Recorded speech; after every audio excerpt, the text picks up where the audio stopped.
Second, full respect for the 1974 disengagement agreement, including provisions related to the zone of separation.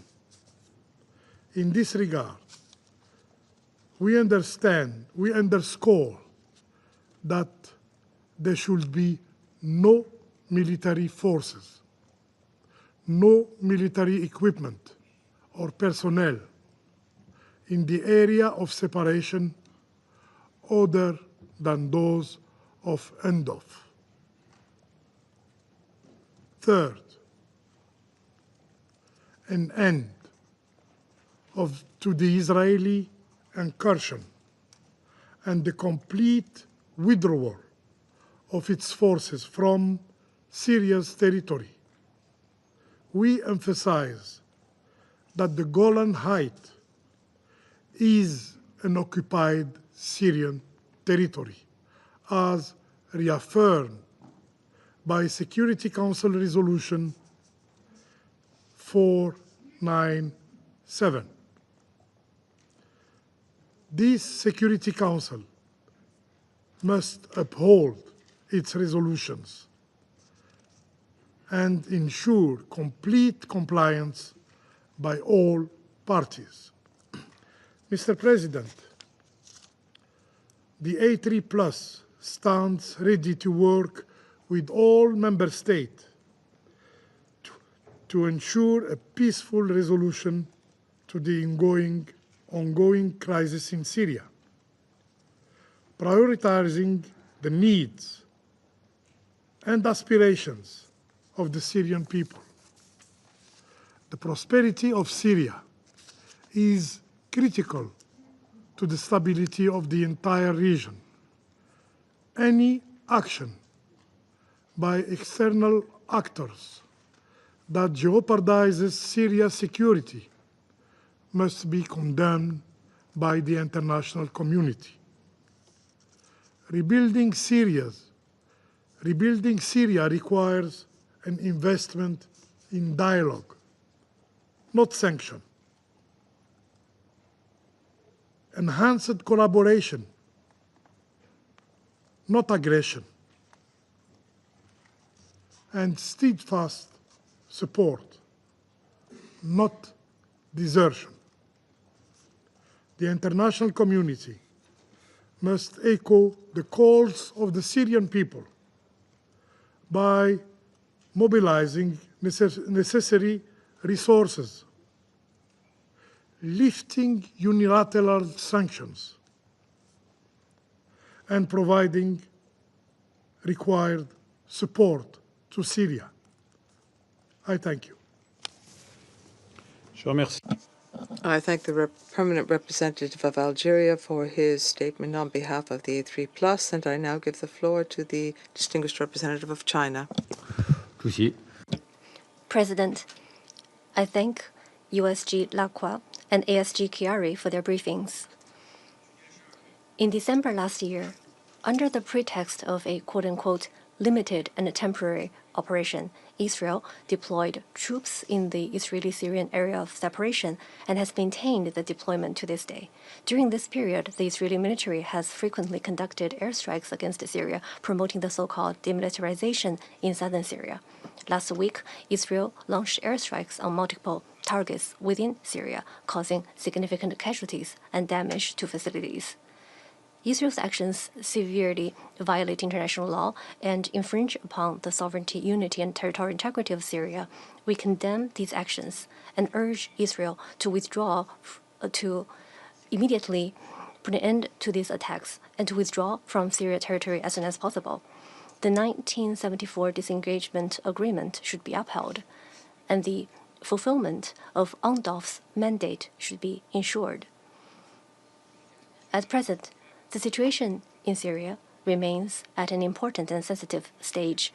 A smooth political transition is the key to restoring peace and stability in Syria and should be the primary goal of the joint efforts of all parties. We hope that the Syrian interim authorities will follow the principles set out in Council Resolution 2254 and engage in broad dialogue and consultation with all sectors in Syria to promote an inclusive political process. In this regard, we call on all parties to actively support and cooperate with the work of Special Envoy Pedersen. We urge the Syrian interim authorities to advance investigations into the coastal violence incident in a transparent and responsible manner with the timely release of the results and under the oversight of the international community. I also want to reiterate that the Syrian interim authorities should fulfill its counter-terrorism obligations and take decisive measures to combat all council-listed terrorist organizations, including the ETIM, also known as the Turkestan Islamic Party. President, since the outbreak of the current round of the Israeli-Palestinian conflict, the Middle East has been mired in deep turmoil. Recently, Israel, ignoring strong opposition from the international community, has resumed military operations in Gaza, posing further challenges to regional security and stability, which is deeply concerning. We urge all parties concerned to exercise calm and restraint, abandon the obsession with the use of force, refrain from actions that could exacerbate tensions in the region, return to the right track of a political settlement, and resolve their differences through dialogue and negotiation. The international community, especially influential countries, should step up diplomatic efforts and play an active and responsible role in the political settlement of the conflict. China is ready to work with the international community to continue to make unremitting efforts to promote long-lasting peace and stability in Syria and to restore peace and tranquility in the Middle East. Thank you, President. I thank the representative of China, and then I give the floor to the permanent representative of Pakistan. Thank you, Mr. President. We thank you for convening this urgent meeting requested by Algeria and Somalia in response to the latest wave of Israeli aggression against the Syrian Arab Republic. We also thank Under-Secretary General Jean-Pierre Lacroix and Assistant Secretary General Khalid Khiari for their briefings. Pakistan is deeply alarmed by Israel's ongoing and escalating attacks on sovereign Syrian territory. These strikes represent a flagrant violation of the UN Charter, international law, relevant Security Council resolutions, and the 1974 disengagement agreement. The recent airstrikes targeting multiple locations in Syria, including civilian infrastructure and urban centers, have caused civilian casualties and pose a grave threat to regional and international peace and security. Such actions further undermine Syria's pursuit of political stabilization and national reconciliation, objectives that are supported by this Council and the wider international community. We echo Special Envoy Pedersen's strong condemnation of these military escalations. As he rightly stated, they undermine efforts to build a new Syria at peace with itself and the region. His warning must be taken seriously. Mr. President, we are witnessing a deeply troubling pattern: continued unprovoked Israeli military aggression, repeated violations of the disengagement agreement, and illegal military presence in the area of separation, and open declarations of indefinite occupation. This blatant disregard for Syria's unity, sovereignty, and territorial integrity must be unequivocally condemned. The Secretary General's latest report also highlighted how Israeli restrictions have severely hampered UNDOF's ability to fulfill its mandate, including planned patrols and freedom of movement. The 1974 disengagement agreement remains binding. No force other than UNDOF should be present between the Alpha and Bravo lines. Any unilateral violation of this agreement is unacceptable. Syria's sovereignty and territorial integrity must be fully respected.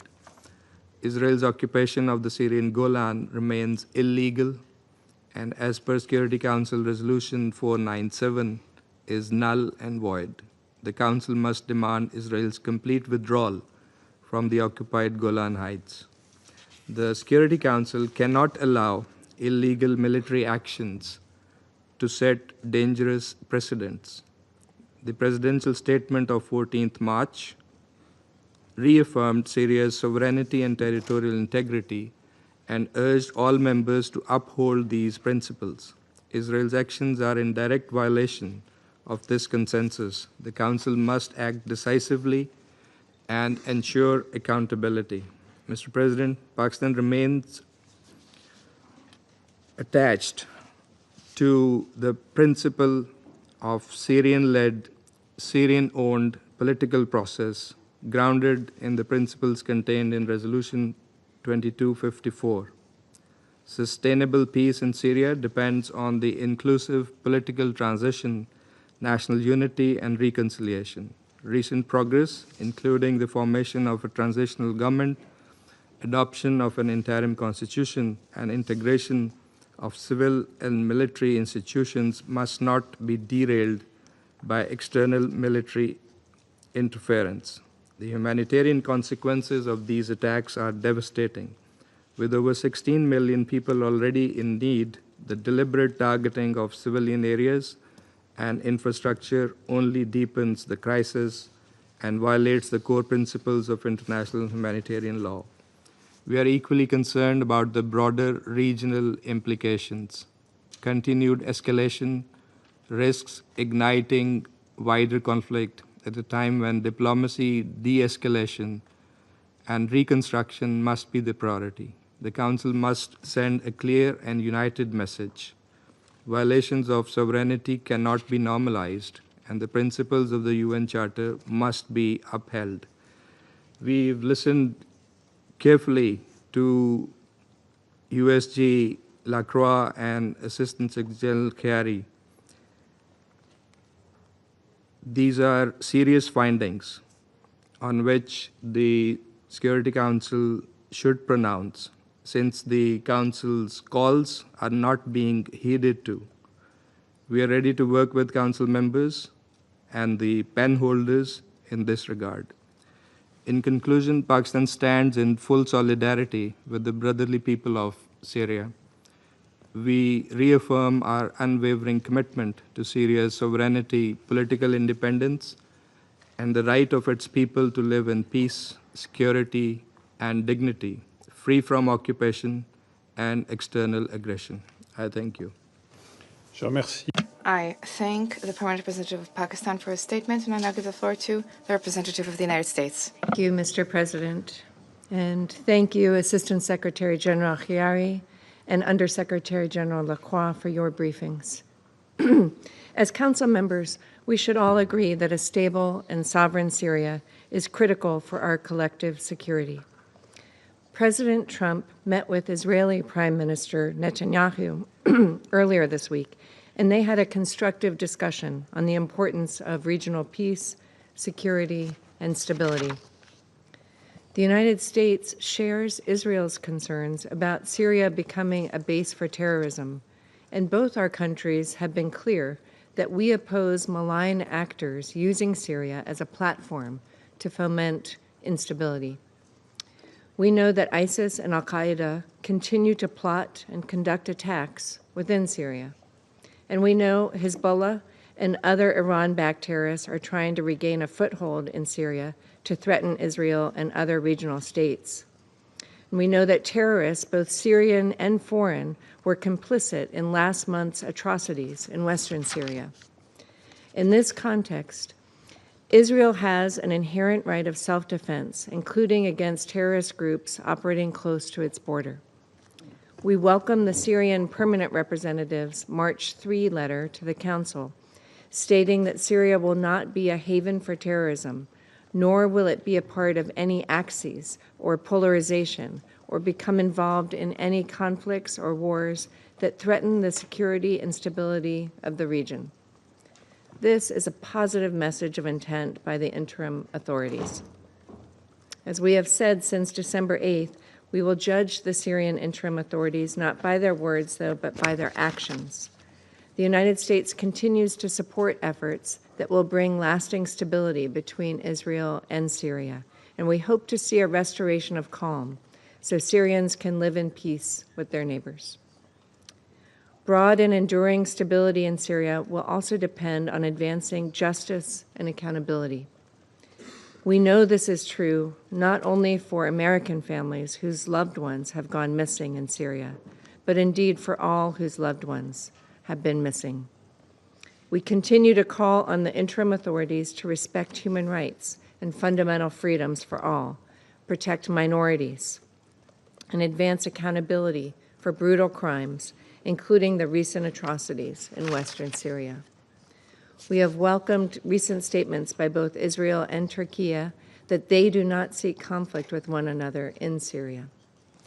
The Council should recommit itself to combating terrorism in Syria, call on Iran and other external actors to stop arming and advising terrorist groups, and urge regional states to rein in the actions of proxies who threaten regional peace and security.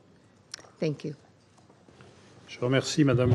I thank the representative of the United States for her statement, and I give the floor to the representative of Slovenia. Thank you, Mr. President. I wish to thank USG Lacroix and USG Chiari for their briefings. Mr. President, 4 months ago, Syrians opened a new chapter, bringing hope for a more stable and secure future. It is clear that many serious challenges lie ahead and will need to be addressed on the path of building a new Syria. Let me make 2 points in this regard. First, a peaceful and secure Syria is in interests of all Syrians, its immediate neighbors, and the wider region. It is equally in the interest of the entire international community. The best way to achieve it is through diplomacy and dialogue. Once again, we urge all parties to refrain from violence and to exercise maximum restraint at this critical juncture. We call on all the states with influence to use it to that end and to promote dialogue and confidence building. Mr. President, we have been saying this for years and we remain resolute. It is vital that Syria's sovereignty, territorial integrity, independence and unity are fully respected. Syrian people need peace and our firm support. So we reiterate our unwavering call for the full respect of international law, including international humanitarian and human rights law. We acknowledge the interest of countries in the immediate neighborhood to ensure that events in Syria do not pose risk to their security. However, we remain convinced that external military interventions in the fragile moment of Syrian transition do not contribute to this legitimate objective. Indeed, they could have a counter effect. In this vein, we condemn the repeated and intensifying Israeli military escalations in Syria, which risk undermining an already fragile security situation in Syria and beyond. We call on Israel to immediately cease the bombings and to withdraw from the zone of separation defined by the 1974 disengagement agreement. UNDOF must be fully able to carry out its mandate, including freedom of movement. Ceasefire must be preserved and the agreement implemented. Besides being illegal, prolonged Israeli incursions risk undermining the transition process in Syria, aggravate tensions, and risk destabilizing the region. Second, an inclusive political transition is in the interests of both the Syrian leadership and Syrian people. We take note of recent developments toward political transition, including the unveiling of a new and expanded cabinet. In this regard, we encourage the interim authorities to continue working toward a credible, inclusive, and sustainable transition, one grounded in good governance and transparency. This includes the formation of a provisional legislative council and a committee to draft the new constitution, as well as preparations for free and fair elections. This should be in line with relevant international standards and the key principles of the Security Council Resolution 2254. In conclusion, Mr. President, let me reiterate, in a highly unstable regional environment, Syria has a historic opportunity to become a center of peace and security. That requires proactive engagement by all stakeholders. In Syria, it requires the interim authorities to make the right decisions based on an inclusive national dialogue for the benefit of all Syrian people and in full respect of their human rights and freedoms. It also requires increased and continuous regional and international support. And again, it requires respect for the independence, sovereignty, and territorial integrity of Syria. Slovenia remains ready to work with others, both in this Council and elsewhere, to assist Syrians in realizing a new Syria, free, inclusive, and secure in a secure and stable region. I thank you. I thank the representative of Slovenia for her statement. I now give the floor to the permanent representative of Panama. Thank you, Mr. President.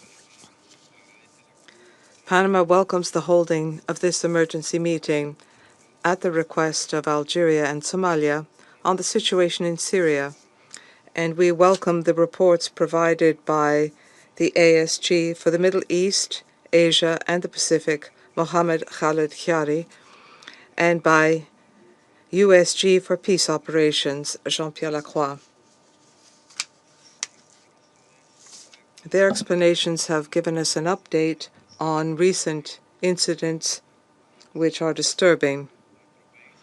Our country reiterates its strong commitment to the principles of the UN Charter, in particular, respect for sovereignty, independence, unity, and territorial integrity of the entire territorial extension of the Syrian Arab Republic, as well as its inalienable right to determine its future without any form of foreign interference and in accordance with international law. On the 1st of March, the formation of a new government in Syria was announced.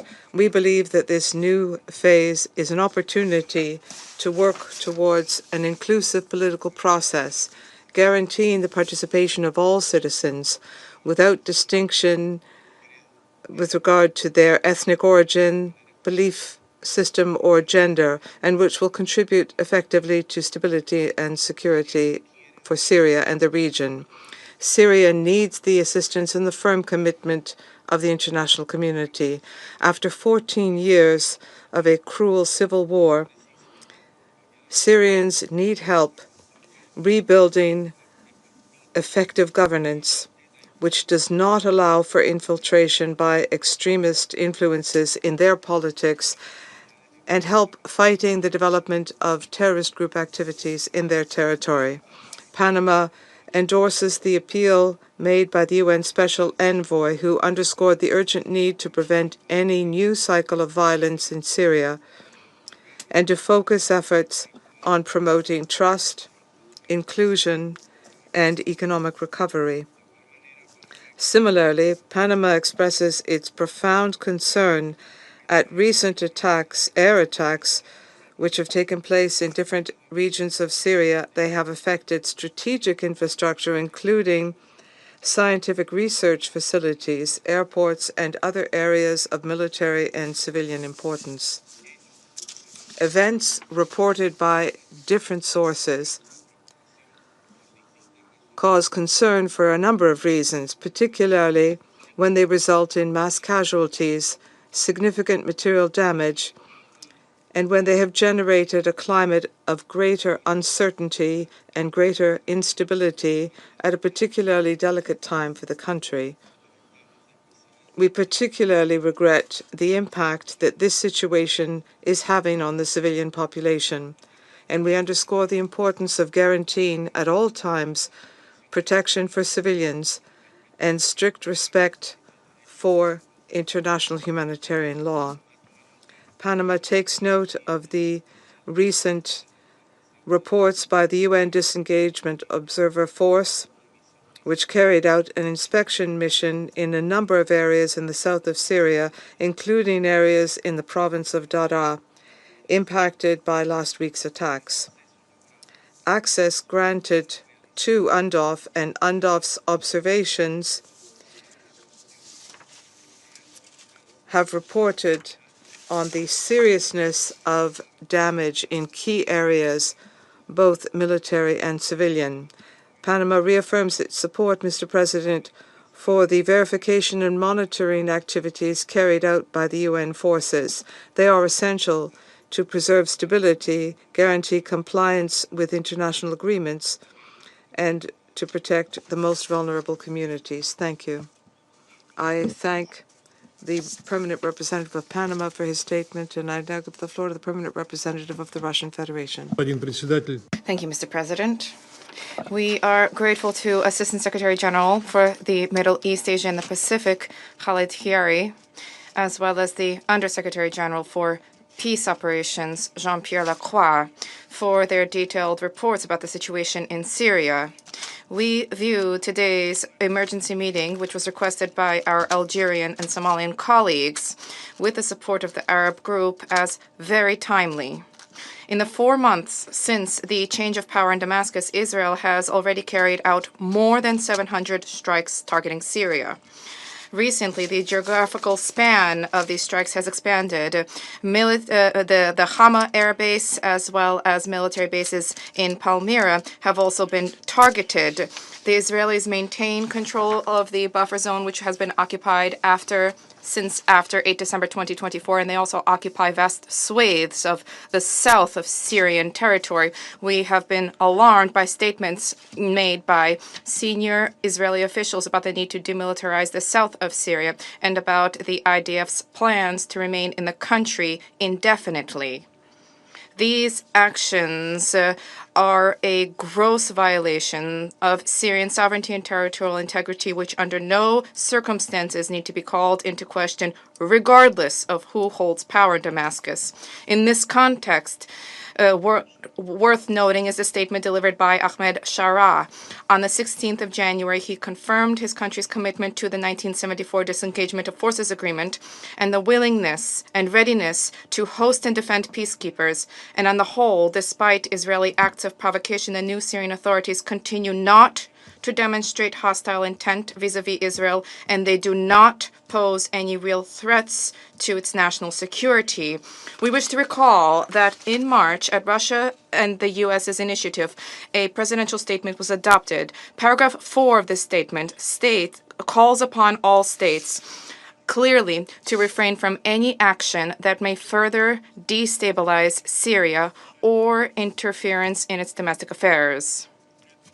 Furthermore, the Permanent Representative of Israel to the UN, Danny Danon, on the 9th of December 2024, sent to the Secretary General of the UN and the President of the Security Council a letter describing as temporary, limited, and defensive the nature of the measures undertaken by the Israeli army in the south of Syria, including in the deployment area of UNDAF forces.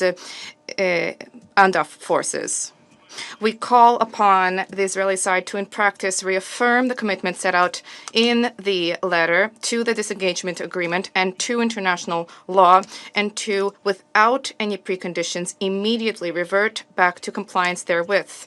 At the practical level, this includes the withdrawal of Israeli army units and the termination of arbitrary strikes. On the whole, we view as nefarious for the security of the entire Middle East any attempts to destabilize Syria or derail efforts to towards normalization of the situation in the country.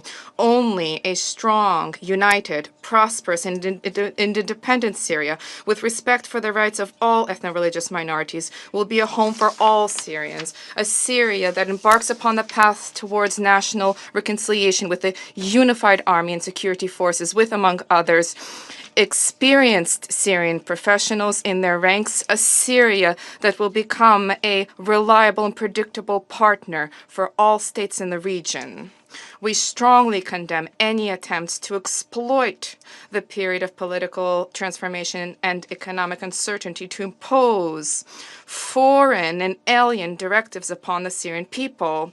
Not only such actions will be detrimental to ordinary civilians, Syrian civilians, but they may generate centrifugal processes and spawn prolonged chaos. This must be prevented. Furthermore, reaffirm our unchanging and principled position about the sovereignty of Syria over the Golan Heights.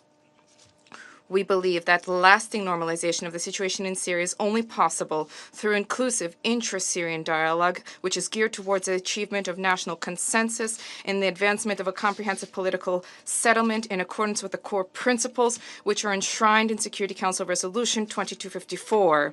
We believe that the UN needs to play a key role in accompanying the Syrian-led and Syrian-owned political process. We extend our support for the efforts of the UN Special Envoy Geir Peterson, and we call upon the Syrian authorities to proactively engage with Mr. Peterson.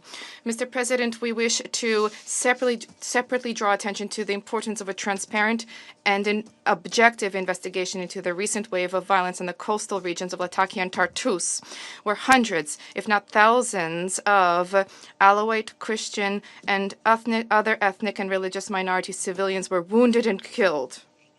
We are awaiting the results of the work of the relevant commission which has been put together by the Syrian authorities, the results of which must be promptly brought to the attention of the membership of the Security Council. This demand is also set out in the relevant presidential statement, which inter alia emphasizes the need to expeditiously hold all perpetrators to account.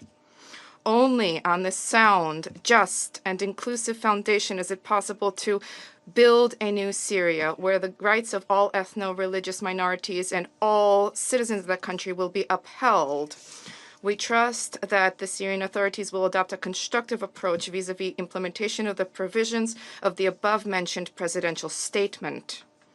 Mr. President, the Russian Federation is a loyal, tried and true friend of the Syrian people. We have been and continue to uphold the sovereignty, independence, unity, and territorial integrity of Syria. We genuinely hope that the Syrians will adopt and implement the right decisions that will guarantee political and social stability in the country, as well as its progressive and sustained development for the benefit of all residents of that state, barring none. We stand ready to help to achieve this as a permanent member of the Security Council, as well as bilaterally. Thank you.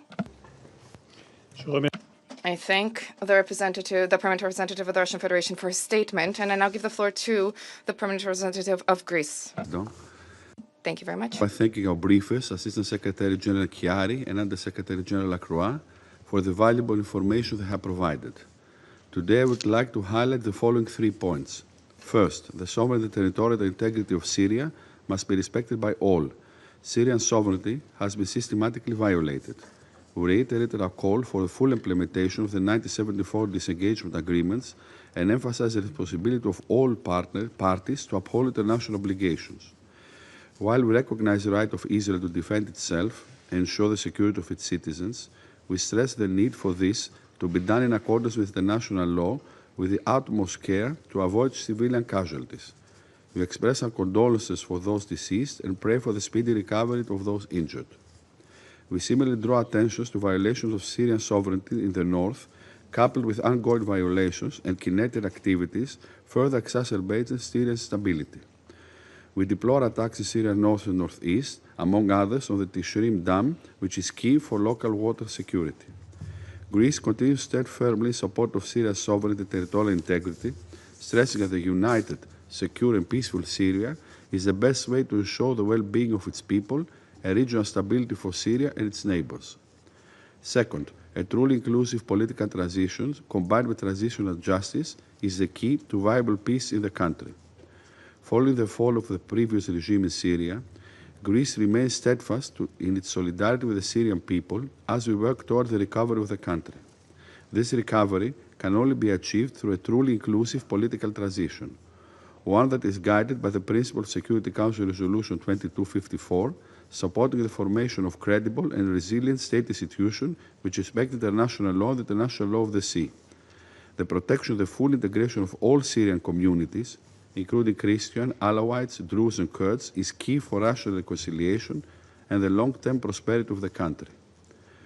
We are encouraged by the recent engagement between interim President al-Shara and Special Envoy Peterson on the importance of a transparent election process for an interim People's Assembly. The atrocities committed in the coastal regions, as condemned by this Council's presidential statement of 14th of March, underscore the urgency for full accountability and inclusive justice. This is crucial for the credibility of the interim authorities. In this regard, we eagerly expect the outcome of the independent fact-finding committee set up to identify those responsible for the mass killings and bring them to justice. We also reaffirm our support to the independent international impartial and objective mechanism, the international impartial mechanism, and the Commission of Inquiry, all critical UN mechanisms in terms of accountability. On the constitutional declaration and political transition, we take note of the formation of the transitional government in Damascus, and we consider the inclusion of representatives of ethnic and religious groups to be crucial for its success. We likewise note, however, that these developments were not met with universal acceptance for all communities, and there might still be some question marks on how representative the makeup of this transitional government is. We are equally concerned that, among others, the increased influence of the executive power on the formation of the legislative authority may not lead to a truly inclusive and viable political process. Third and last point, we must not lose sight of the humanitarian crisis in Syria. Recognizing the severe humanitarian crisis in the country, Greece made at the recent recovery conference in Brussels a pledge in support of Syria's recovery, contributed to the EU overall commitment of some 2.5 billion euros, tangibly reflecting a commitment to help rebuild Syria. Within the EU, Greece has supported the easing of sanctions, while emphasizing that this should be done in a gradual, conditional, and reversible manner. This approach is taken in solidarity with the Syrian people as a means to ensure that expectations are met in terms of an inclusive transition, accountability, transitional justice, as well as full adherence to international law, including the international law of the sea.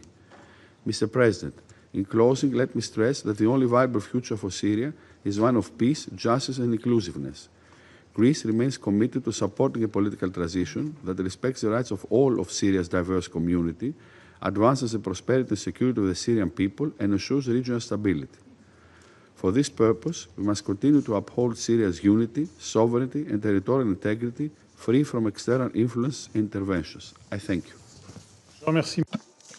I thank the Permanent Representative of Greece for his statement. I give the floor to the Permanent Representative of Denmark. President, and I thank Assistant Secretary General Chiari and Under Secretary General Lacroix for their briefings and for their continued efforts to support stability in Syria.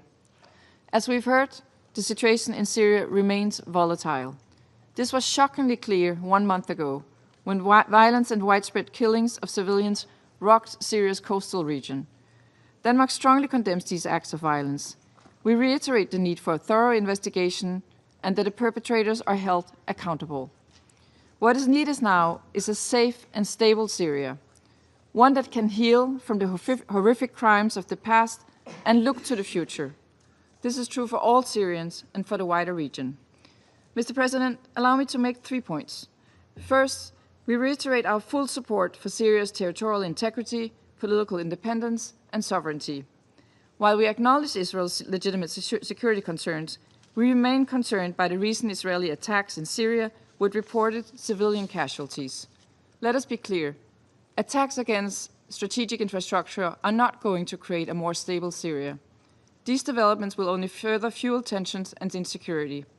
Instead, the focus should be on our collectively addressing security concerns, including presence of ISIL and other terrorist groups, and the reported remaining chemical weapons in Syria.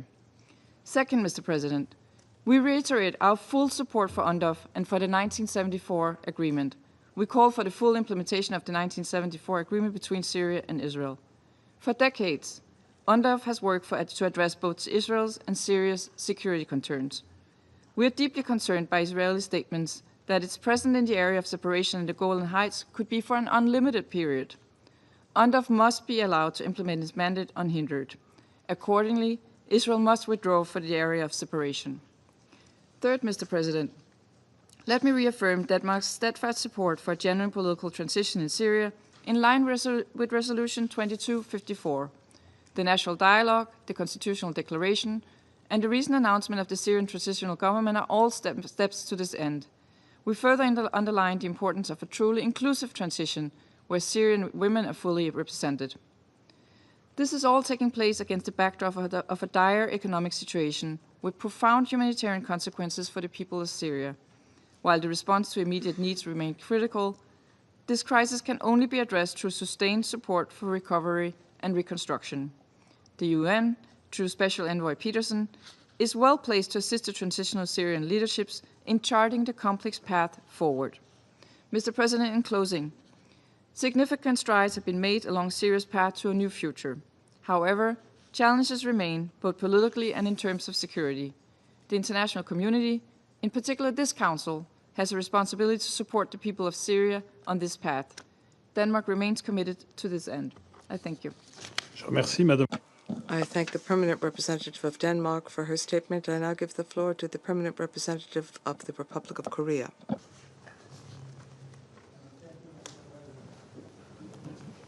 I would also like to thank Airstrikes and USG LaCroix for their informative briefings.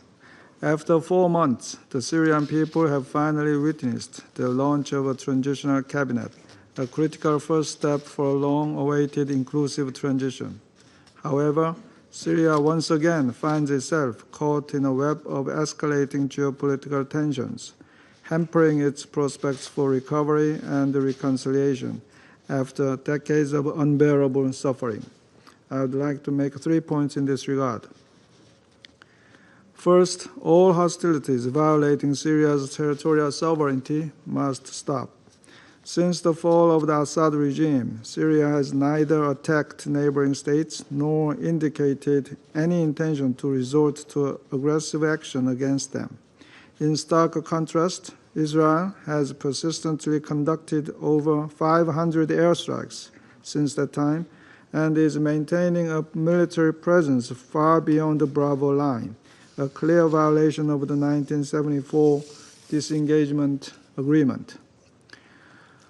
While we acknowledge Israel's security concerns, including risks of terrorism, we emphasize that such concerns cannot serve as justification for the use of force against a neighboring state and its civilians, particularly in the absence of a clear evidence of an imminent threat.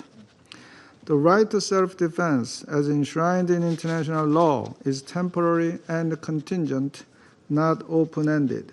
As such, we express our grave concern over Israel's assertion that it will maintain an indefinite presence on Syrian land.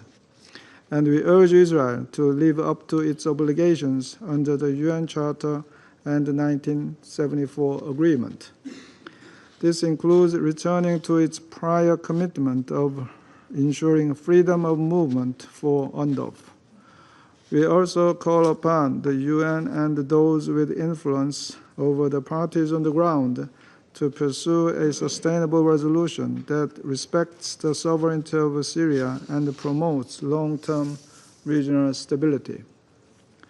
Second, we urge all parties to prioritize the safe and verifiable destruction of Syria's chemical weapons stockpiles. We express deep concern over Israel's airstrike last week, targeting the vicinity of scientific studies and research center in Barzah, a site known to have been involved in developing chemical and missile technologies during the Assad era, and which was inspected by OPCW Secretariat during their visit last month. As the OPCW Director General said last December, such airstrikes not only risk contamination, but lead to the destruction of valuable evidence for investigations related to past chemical weapons use. Moreover, they may impede the growing momentum in cooperation between the OPCW and Syria. We therefore urge all relevant actors to refrain from actions that may undermine the full implementation of the Chemical Weapons Convention in Syria. Third, we urge the transitional government to advance a more inclusive political process in line with Resolution 2254. While external threats continue to pose challenges, Syria's internal stability is equally at risk as a result of ongoing sectarian violence and exclusion from the political process, a situation that could be addressed through better planning and improved communication. In this regard, the United Nations stands as a capable and willing partner. With its long-standing experience in facilitating political transitions through both political engagement and technical assistance, the UN is uniquely positioned to provide vital support for narrowing existing capacity gaps and rebuilding trust. We welcome the Secretary General's initiative to conduct an integrated strategic assessment and hope this will spur progress on inclusive governance, security sector reform, and transitional justice. In closing, Mr. President, the track record of the interim authorities over the past 4 months shows that while progress has been limited, meaningful steps forward are possible, provided the international community remains constructively engaged and firmly supportive. We simply cannot afford to lose this historic opportunity to bring Syria back on a path of peace and legitimacy. This process must not be derailed as a result of Syria regressing into a geopolitical battlefield. I thank you, Mr. President. Je remercie. I thank the permanent representative of the Republic of Korea for his statement. I give the floor to the representative of the United Kingdom. Thank you, President. And thank you to Under-Secretary General Lacroix and Assistant Secretary General Chiari for your briefing today. I will make 3 points. First, since this Council last met, Syria has made further positive progress in its political transition. The UK welcomes the announcement on the formation of the new Syrian government, and we look forward to the protection of human rights, unfettered access of humanitarian aid, the safe destruction of chemical weapons, and the combating of terrorism and extremism. The government's formation marks an important milestone in the transition. We hope this spirit of inclusive representation will be carried forward in state institutions and in any further appointments, including to the Legislative Committee and towards a clear timeline for the next phases of the transition. The UK stands ready to work with the Syrian government to this end and to support an inclusive, stable and prosperous future for the Syrian people. Second, this opportunity for stability is being threatened by the continued violence. We are concerned by Israeli strikes and incursions into Syria with reports of civilian deaths. These actions risk destabilising Syria and the wider region, and this is in no one's interest.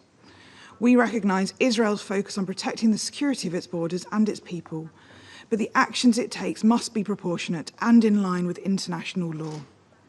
We call on all actors to uphold the 1974 disengagement agreement, respect Syrian territorial integrity, and to prioritise diplomacy over force. Third, it is the Syrian people who will suffer the most from this worrying escalation. After 14 years of tyranny and conflict at the hands of the Assad regime, the Syrian people still face a staggering humanitarian crisis. And that is why the UK has recently pledged up to $207 million in critical humanitarian assistance. Our focus should now be on supporting Syrians to rebuild their country. Therefore, we call on all parties to ensure that humanitarian access remains possible across Syria and that civilian lives are protected. The UK will continue to work with our international partners to support Syrians as they look to build a better future. Thank you. Je remercie, Madame. I thank the representative of the United Kingdom for her statement. I shall now make a statement in my capacity as the representative of France. I thank USG for peace operations, Mr. Jean-Pierre Lacroix, as well as the ASG for the Middle East, Asia, and the Pacific, Mr. Khaled Chiari, for their briefings, which have underscored the seriousness of the security situation in Syria. Syria is engaged in an historic transitional process since the overthrow of the Bashar al-Assad dictatorship. This opportunity has raised hopes for the Syrian people following decades of violence. The aspirations of the Syrians deserve support, and that is what France intends to do. In this unstable regional environment, political transition must enable Syria to become a center for peace and security. That means the cessation of all hostilities in Syria and respect for the sovereignty and territorial integrity of Syria in accordance with the principles of the UN Charter and the relevant resolutions of the UN Security Council. These are essential elements to guarantee a peaceful political transition and stabilization in the country. Fragmentation of Syria is not in anyone's interest. We reiterate our appeal to Israel to end its military activities on Syrian territory and to withdraw from the area of separation pursuant to the 1974 disengagement agreement with respect for the sovereignty and territorial integrity of Syria. Syria and Israel must take account of each other's security concerns. In this transitional period, we must above all make sure that Syria does not fall prey to fragmentation. With that in mind, our Council has asked that full light be shed on the unacceptable violence which cost the lives of civilians, which took place in the month of March as a result of, on the basis of religion. Those who are responsible must be brought to justice, and we will closely examine the conclusions of the commission established by the caretaker authorities to investigate these crimes and the actions that will be taken.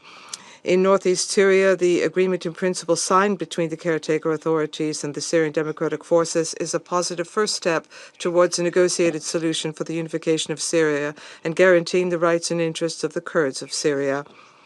The terrorist threat remains high, and it is essential for the Damascus authorities to fight tirelessly against this threat, particularly against Daesh, and to resolve the issue of foreign terrorist fighters.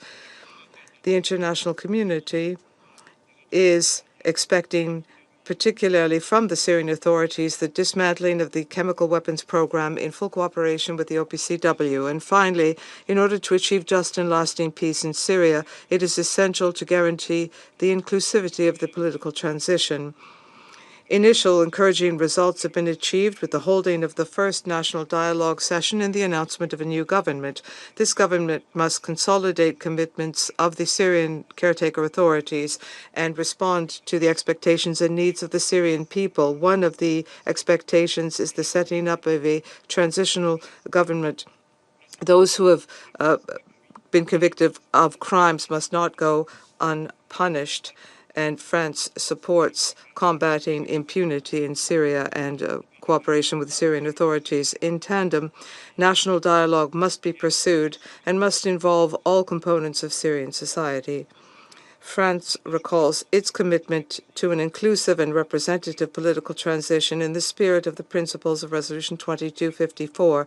We support Mr. Geir Pedersen's efforts to support this process, and we trust that cooperation between Syrian authorities and the United Nations will build trust and solidify the support of the international community support for Syria. I resume my function as President of the Council. I now give the floor to the representative of the Syrian Arab Republic. Thank you, Mr. President.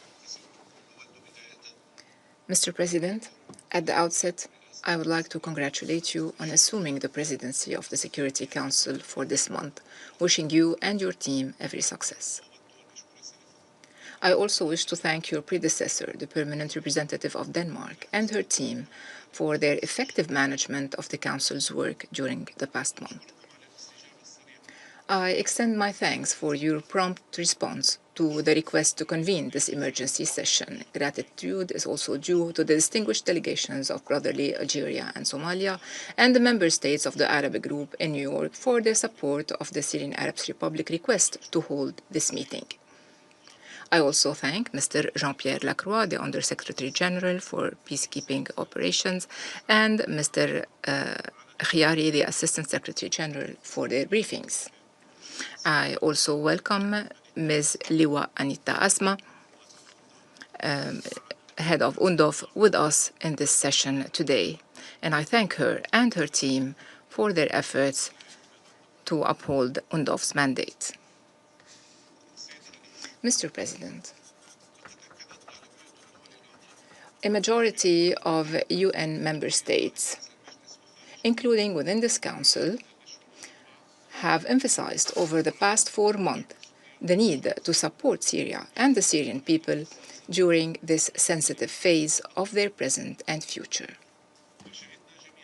We have all witnessed the international consensus on the necessity of uniting efforts to end the suffering of the Syrian people, which is a protracted suffering, and to support Syria's stability, security, sovereignty, and territorial integrity, as this would positively reflect on the stability of the region and the security and well-being of its peoples. In parallel with those positive and constructive declarations and initiatives undertaken by member states, international organizations, and political groups to support Syria and its people, as we witnessed during the Arab Summit hosted by Cairo, the meeting of the OIC's foreign ministers in Jeddah, the conferences of Aqaba, Riyadh, Paris, the Brussels Donors Conference, and other international fora held in Davos and Munich.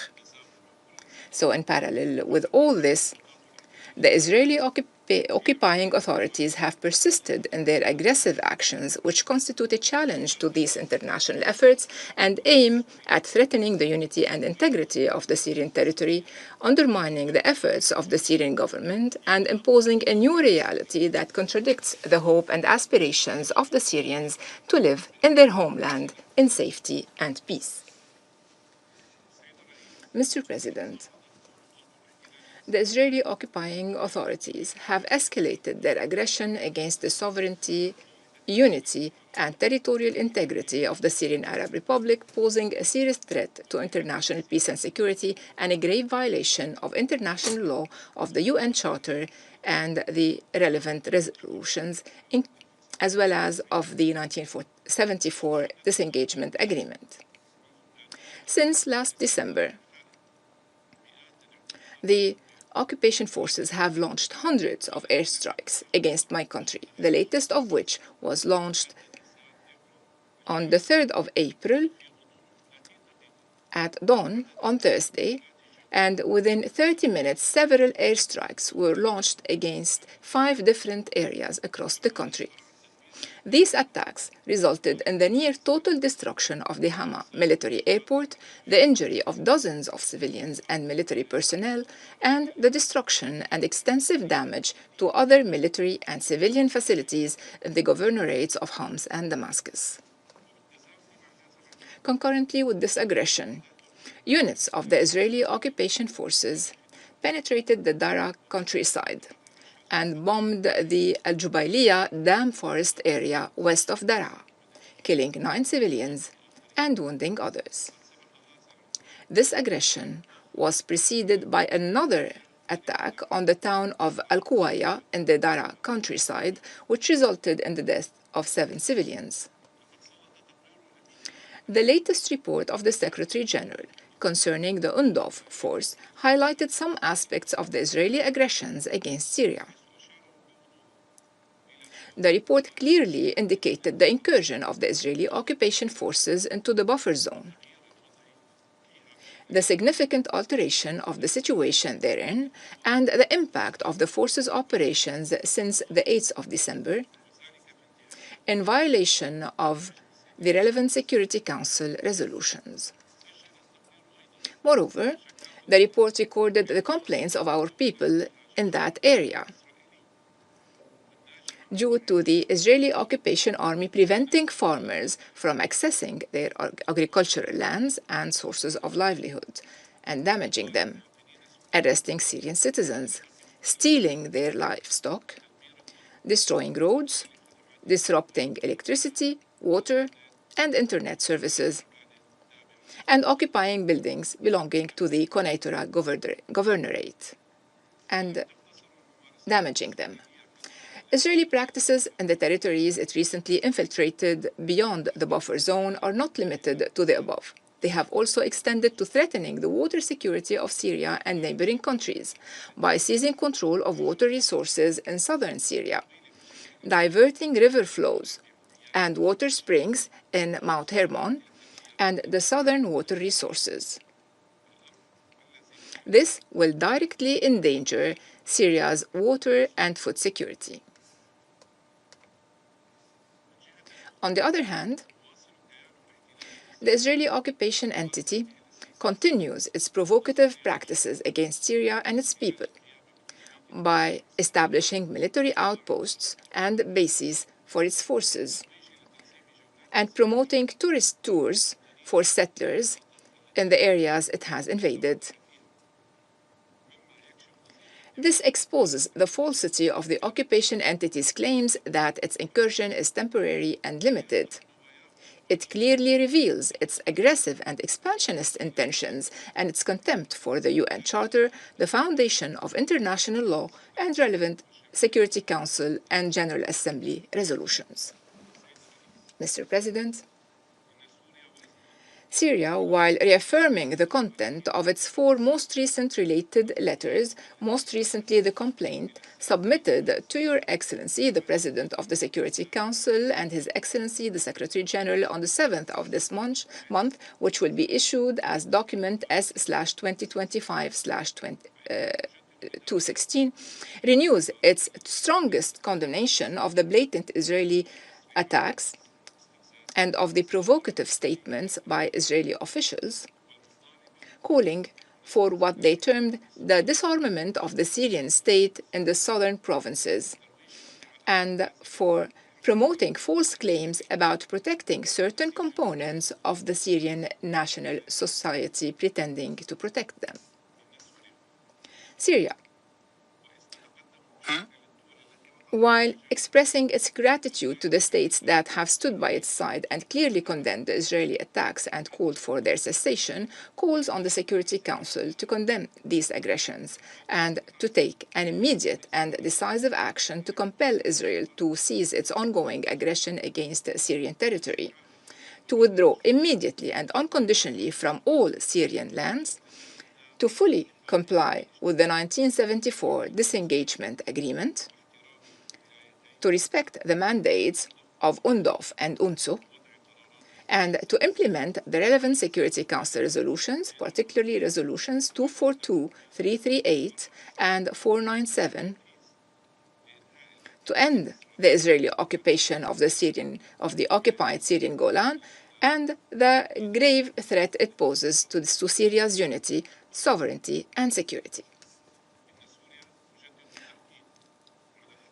While reaffirming its inalienable right to extend its sovereignty over all its territories, Syria rejects any Israeli attempts to interfere in its internal affairs, destabilize its security and stability, or impose a new occupation reality.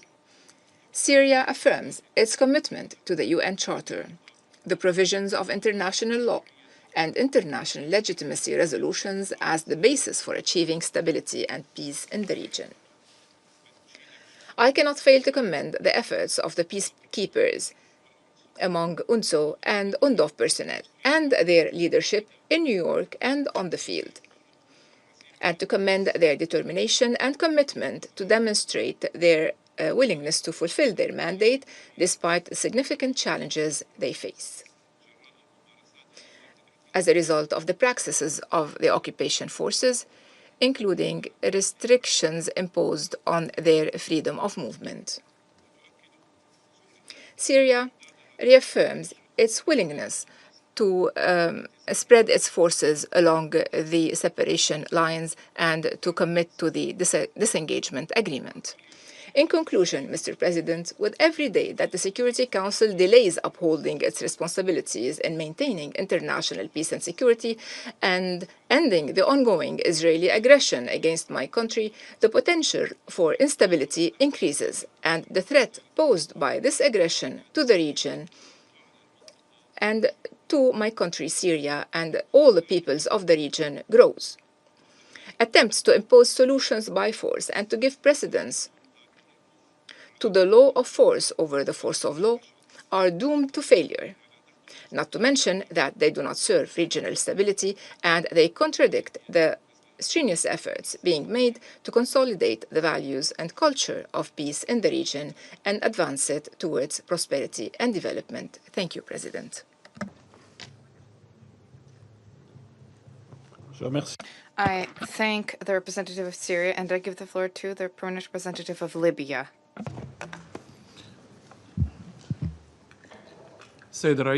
Mr. President, at the outset, allow me to submit this statement on behalf of the Arab Group. I would like to thank you for answering the call of Somalia and Algeria to hold this important meeting called for also by the Arab group. I'd also like to thank Mr. Khaled Khiari and Mr. Jean-Pierre Lacroix for their briefings. Mr. President, the Arab group expresses its deep condemnation of the military escalation of the occupying Israeli forces, the repeated aggression against Syria, especially the latest attack that has targeted several areas on the 3rd of April. And we would like to recall that such attacks are a blatant violation of international law and the UN Charter. They are undoubtedly a threat to the peace and security of the entire region. It also adds to the suffering of the Syrian people who are already suffering because of the ongoing crises. The attacks of the occupation forces that targeted 5 different positions, including the destruction of the Hama military airport almost completely and the huge damage to several civilian and military positions in Homs and Damascus, are only part of a series of attacks that aim at undermining the security of Syria. It also is a threat to the safety and security of the Syrian people and hinders the regional and international effort to bring about stability in the region. The Arab group underlines that such attacks are not only a violation of the peace, security, and territorial integrity of Syria, but also a total and blatant undermining of the security of Syria and the resolutions of this council, including 242, 338, and 497, that calls to end the Israeli occupation of the Syrian Golan. It's also a grave violation of the Disagreement of Forces Agreement. This is a clear violation of the mandate of the UN forces, whether they are the UNDOF or the UNTSO. Mr. President, the Arab group condemns in the strongest words such attacks and call upon the international community and the Security Council in particular to shoulder their legal and moral responsibility and bring pressure to bear on the Israeli occupation forces to stop their aggression immediately and to adhere to the international law and ensure a full and unconditional withdrawal of their forces from all Syrian territories, including the recent movements that only aim at abusing the current developments in Syria and expand their occupation. Therefore, your council must take immediate and urgent steps to put an end to such provocative actions before things go out of control and threaten international peace and security, whether in the region or beyond. The Arab group also stresses, in a parallel with the development of the transitional stage after the fall of the previous regime and the continued effort to bring about development, to lift economic sanctions against Syria as soon as possible, because they are a hindrance to the revival of the economy of Syria and their development. The Arab group also stresses the need to continue the comprehensive political process with Syria, the Syrian-led, Syrian-owned process that is all-encompassing of all factions in Syria, in line with Security Council Resolution 2254. This will be part of international effort aimed at supporting peace and prosperity in Syria. In this vein and in the same context, the Arab group also condemns the continued occupation of the Israeli forces of 5 areas in southern Lebanon, including new areas that were not occupied before, which is a huge violation of the sovereignty of Lebanon and Resolution 1701 and the agreement between the two countries. We stress that the Security Council must shoulder its responsibility and compel the Israeli occupation forces to fully and immediately withdraw without any conditions from all occupied Lebanese territory.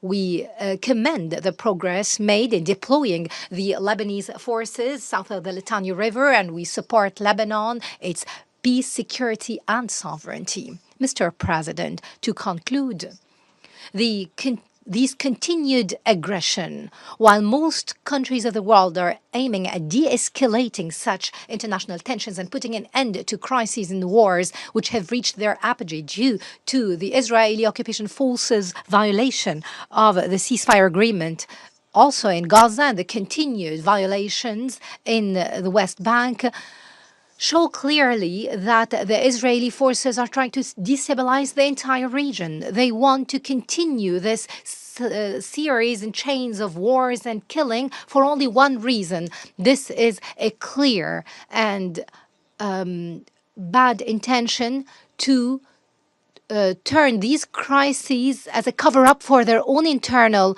problems and support whoever is in control. Therefore, we stress our full support to Syria and its people. The security of Syria is part and parcel of the Arab security. Therefore, we call for concerted regional and international effort to put an end to such violations and ensure the respect of the sovereignty and territorial integrity of Syria, and put an end to this situation that will only push the region to the abyss.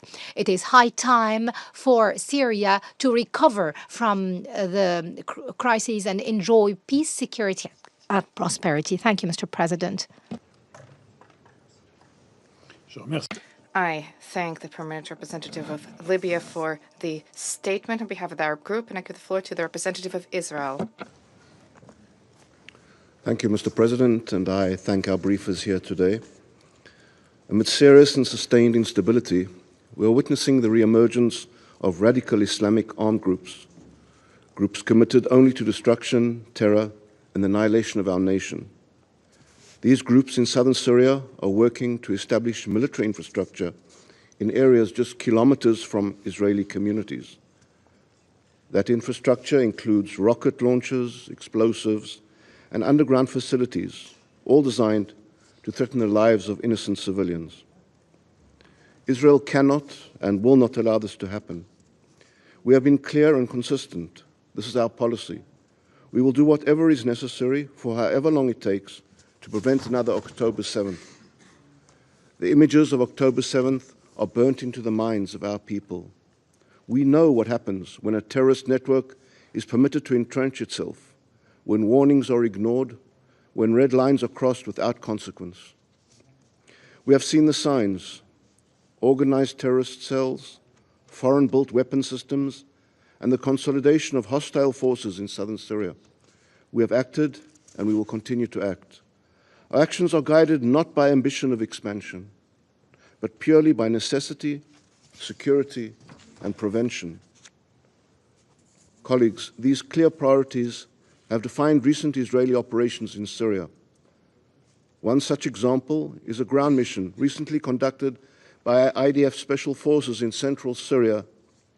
There, our forces dismantled an underground missile factory constructed by Iran. This factory of death had already begun producing precision-guided missiles, several of which were subsequently used in attacks on Israeli territory by Hezbollah. That factory is no longer operational.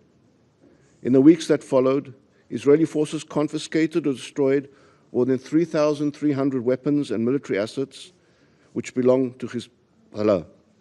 Among them, long-range rocket components, drones, anti-tank missiles, and tools for cross-border infiltration. These weapons were manufactured for a clear purpose: attacks on Israeli civilians and on regional stability. Let me be clear, Israel does not seek territorial gains in Syria. Our operations are precise and rooted exclusively in threat neutralization. Where a threat exists, we will meet it without hesitation. We must remind this Council that it is not only an Israeli civilians who stand to suffer from the growing entrenchment of jihadist groups. The Druze community of southern Syria, with whom Israel shares historic and familial ties, is increasingly at risk from the spread of jihadist groups in their traditional areas. These extremists threaten the fabric of diverse communities. We are committed to our Druze communities in Israel to do everything to prevent harm to their Druze brothers in Syria, and we will take the steps required to maintain their safety. Mr. President, Israel continues to coordinate with UNDOF under the framework of UN Security Council 350. We respect the mission's mandate and we support its stabilizing role along the disengagement lines. But let us be frank, peacekeeping efforts alone cannot stop the spread of sophisticated weaponry. They cannot intercept Iranian missile parts or dismantle terrorist tunnels. They cannot prevent the creation of launch sites embedded in civilian terrain. We are committed to deconfliction. We are committed to dialogue, but we are also committed to the protection of our people, and that must take precedence when lives are at stake. Council members, the Syrian government is in transition, and its authority throughout much of the country remains fragmented in reality. Control is contested. Security forces are overextended. And in the absence of cohesive governance, it is the most radical and violent actors who are taking advantage of this reality. Among the most troubling developments is the resurgence of Hamas and Palestinian Islamic Jihad activity in southern Syria. In recent months, Hamas operatives have re-established command centers and weapon caches in areas such as Beit Jan and the Dara refugee camp, again, using refugee camps near Damascus as a cover for military buildup. These actions directly endanger Israeli citizens and must be addressed with urgency. In addition to Hamas, the Palestinian Islamic Jihad continues to operate with Iranian backing, maintaining dozens of command centers in Syria. These groups are not independent actors. They are proxies of Iran, trained, equipped, and funded with clear goals to attack Israel and destabilize the region. The recent movement of hundreds of PIJ terrorists from Lebanon to Syria only underscores this threat. Terrorists thrive in instability. This is not theoretical. It is a pattern, one you have seen and discussed too many times in this chamber before. The Council must acknowledge this reality. Southern Syria is vulnerable to becoming a forward base for extremist groups unless the international community, including this body, treats the situation with the urgency, seriousness, and clarity it demands. Israel's position is principled and consistent. We will act to prevent the consolidation of terrorist groups along our borders. We will maintain a demilitarized buffer zone to keep civilians safe. We will support humanitarian cooperation with threatened communities, especially the Druze. We'll engage constructively with international mechanisms. Above all, we will continue to dismantle, disrupt, and deny the ability of our enemies to prepare for the next war. This is not escalation, it is protection. It is what every responsible nation would do in our position, and what any government here would demand if the same threats were directed at its citizens. We urge this Council to adopt a posture grounded in realism, not political rhetoric. The challenges in Syria are not going away. If left unaddressed, they will grow and they will not remain confined to one border. The international community must understand what is at stake, not just for Israel, but for all those who wish to see this region free from the grip of terror. We should all remember that a selective approach by this Council, scrutinizing Israel while turning a blind eye to state and non-state actors fueling terror and chaos in Syria, will not serve the cause of peace and stability. A genuine commitment to stability in Syria requires acknowledging and addressing the full spectrum of threats facing the region. Israel will continue to defend its people decisively, consistently, and in accordance with international law. I thank you, Mr. President. I thank the representative of Israel for his statement, and I now give the floor to the representative of Turkey. Thank you, Mr. President. At the outset, let me express our appreciation to ASG Chiari as well as USG Lacroix for their comprehensive briefings. Mr. President, we meet today at a critical moment for Syria. The decisions of the international community will influence whether Syria advances towards peace and stability or falls back into conflict and fragmentation.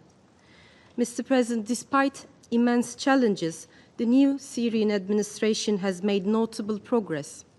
The National Dialogue Conference, the Constitutional Declaration, and the formation of a technocratic government reflect a commitment to building inclusive national consensus.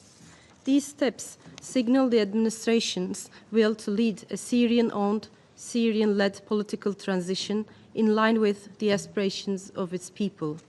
We also note the responsiveness to regional and international concerns. Their engagement with various countries and their constructive dialogue established with UN bodies, particularly the Special Envoy, are commendable. We welcome Syria's proactive approach on the chemical weapons file. Its firm commitment to the complete destruction of remaining stockpiles is commendable. The Syrian authorities granted full access to the relevant sites and extended full cooperation to the OPCW technical team. Taken together, these steps point to a readiness to open a new chapter based on constructive engagement with the international community. The Syrian authorities have also made clear that they harbor no hostile intent towards their neighbors. Mr. President, despite these positive signs, Israel continues its unprovoked aggression against Syria. Repeated airstrikes and land incursions without justification violate Syria's sovereignty and threaten regional stability. We echo, therefore, the condemnation expressed by the Special Envoy. This Council must act urgently to prevent further escalation. Israel's military actions not only undermine Syria's internal security, but also regional stability. They also weaken Syria's capacity to fight Daesh, directly harming our collective counter-terrorism efforts. Strikes on suspected chemical storage sites raise serious risks and hinder accountability.